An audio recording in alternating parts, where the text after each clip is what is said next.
Touliard, des shoesbox pour des écoliers. 7200 enfants âgés de 2 à 14 ans de 8 écoles privées et publiques de Touliardville ont reçu des cadeaux dans le cadre du programme Shoesbox, une collaboration entre l'État et l'association chrétienne Samaritan Spurs, représentée à Madagascar par l'ONG Tigzaza Ankizi Christmas. Le couple présidentiel a assisté à la distribution de ces présents au stade Maître Kira d'Indamboul hier en région Atsimondjefan. Il s'agit de dons d'enfants américains qui ont économisé leur argent de poche pendant 1 an pour acheter des présents destinés à des enfants malgaches. Les cadeaux ont été emballés dans des boîtes à chaussures, d'où la domination du programme Shoesbox. Chaque boîte contient des jouets, des friandises, des fournitures scolaires, des vêtements, ainsi qu'une somme d'argent allant jusqu'à 100 milliards par boîte. Pour cette année, 380 000 enfants des 23 régions bénéficieront de ce don. Troisième tranche de la FEC du FMI, décaissement des 32 millions de dollars.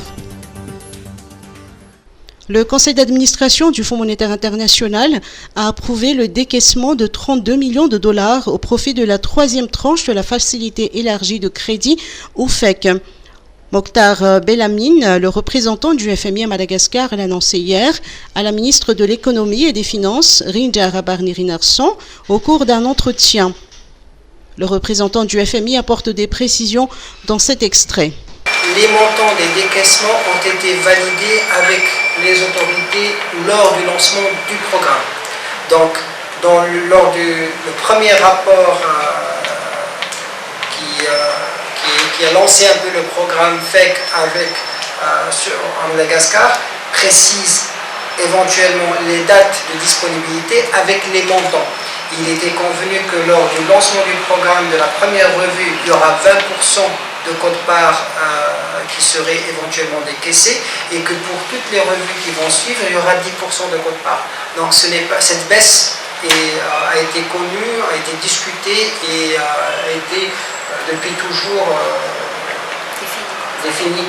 La mise en place par le ministère de l'économie et des finances d'un site officiel consacré à publier en ligne des informations liées à l'administration fiscale, à la gestion des dépenses et des recettes publiques est une initiative louable comme une étape vers la transparence, estime le FMI. En revanche, le FMI a soulevé 2 critères de mauvaise performance, dont un déficit budgétaire relevé jusqu'en juin 2022, ainsi que le faible niveau des fonds alloués par l'État malgache au ministère en charge des secteurs sociaux primordiaux tels que l'éducation, la santé, l'eau et l'assainissement et la population. Des recommandations formulées en ce sens par le FMI. Accident maritime à Ambilbé, le gouvernement ordonne une enquête. Un communiqué d'hier du ministère des Transports fait état de 23 décès officiellement confirmés suite au naufrage d'une embarcation entre Inkazumbourne et Nousfal à Ambilbé samedi 11 mars dernier. 24 passagers ont survécu grâce aux interventions de l'APMF, des éléments de la marine et de la gendarmerie nationale. L'embarcation avait à son bord 47 personnes et se rendait clandestinement à Mayotte. Une enquête est ouverte afin de déterminer les responsabilités dans cet accident. Descendu sur place hier, le Premier ministre Christian Tsai, accompagné de quelques ministres, a annoncé de sévères mesures pour remédier à l'immigration clandestine et aux infractions liées au transport maritime.